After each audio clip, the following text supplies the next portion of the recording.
Peace be to you. Eventually we had to come to the subject of death and judgment. But let us not plunge in immediately. If there's anything that characterizes life, it is an intolerance of boundaries. We all want the infinite. That is why we are disappointed very often.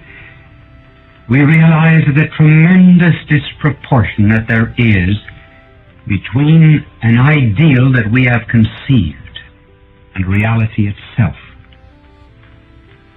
But still we go on searching, simply because we have an indefinite capacity for more. You cannot imagine yourself in possession of any good thing of not wanting more. Nature sets limits, however, to the more of our bodies. A boy's eyes are bigger than his stomach. There's a limit to bodily pleasures. They may even reach a point where they become pain, and we become sickened of their own too much. But there are no limits to the desires of the soul. They never reach a point of satiety. There is no limit to a truth that you can know, to the life that you can live, to the love that you can enjoy, and to the beauty you can experience. If this were all, I mean what we have in this world, how we would be cheated. We would be frustrated just like a woman mad about fashions who might be put into a room where there were 1,000 hats, but not a single mirror. Since you have a body and a soul, you can make one or the other master. You can make the body serve the soul, which is the Christian way, or you can make the soul serve the body, which is the miserable way. It is this choice which makes life so very serious. There would be no fun in playing games unless there was a chance to lose. There would be no zest in battle if crowns of merit rest suspended over those who did not fight. There would be no interest in dramas if the characters were puppets. And there would be no point in life unless there were great and eternal destinies at stake in which we say aye or nay to our eternal salvation.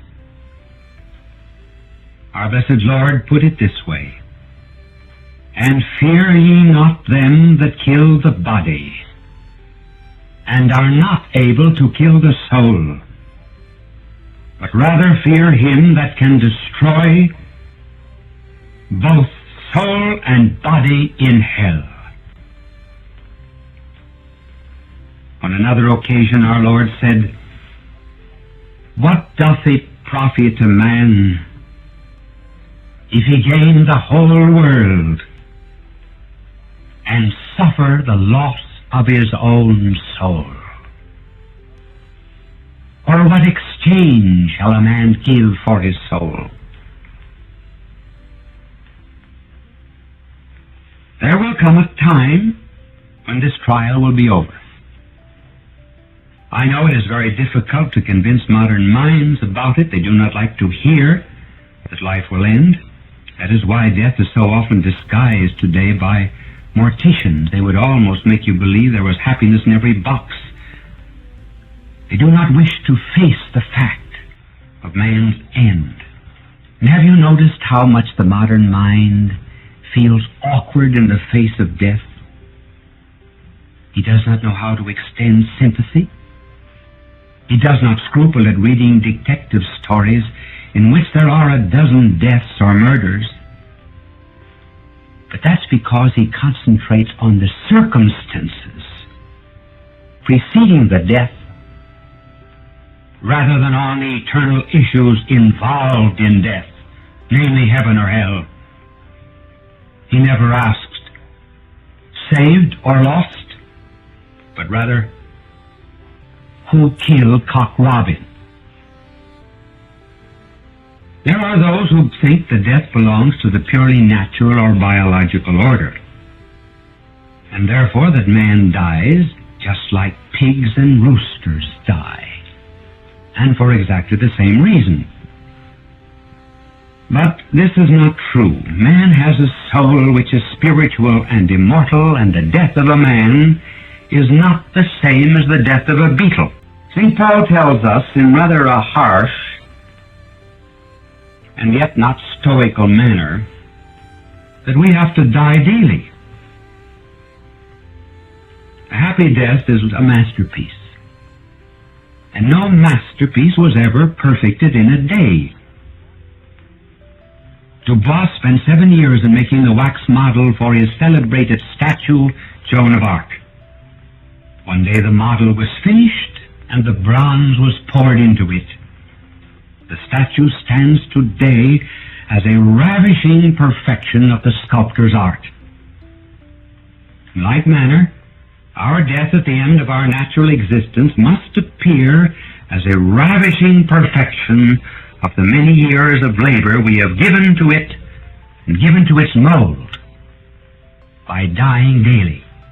That is to say, by mortification. The principal reason why we fear death is because we have never prepared for it. Most of us die only once, when we should have died 1,000 times. Aye, when we should have died daily. Death is a terrible thing for him who dies only when he dies. But it is a beautiful thing for him who dies before he dies. Namely, by dying daily to the temptations of the world and the flesh and the devil. We've already spoken at other times of the particular, of the general judgment. Here another word about the particular judgment. What will it be like? It will be an evaluation of ourselves just as we really are. As we live this life, there almost seem to be several persons in us. There, first of all, is the persons others think we are. Then there's the person we think we are.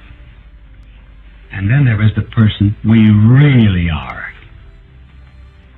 During this life, it is very easy for us to believe our press notices, our publicity, to take ourselves very seriously, to judge ourselves by public opinion rather than by eternal truth. And hence we may and do think ourselves good because we find neighbors who are so wicked. We sometimes judge our virtues by the vices from which we abstain. If we made our money under a capitalistic system, we think labor organizations are wicked. And if we made our money organizing labor unions, we think capitalism is wicked. If we come from the city, we look down on people from the country. We think because a person speaks with an accent, he is unimportant. That if he is black or brown or yellow, he is of less value. Our very enthusiasm for the common man may be because we hate the rich, not because we love the common man. We're not therefore always seeing things straight. We are wearing smoked glasses. St. Paul implied that when he said, "We see now through a glass in a dark manner, but then face to face. Now I know in part, but then I shall know even as I am known." When that split second of judgment comes, first from God's point of view, judgment is recognition. Two souls appear before the sight of God in that split second after death. One is in a state of grace, the other is not. Remember, grace is a participation of divine nature. Remember that just as by nature you resemble your parents, so by grace we partake of the nature of God. Now the judge, our blessed Lord, looks into the soul in the state of grace.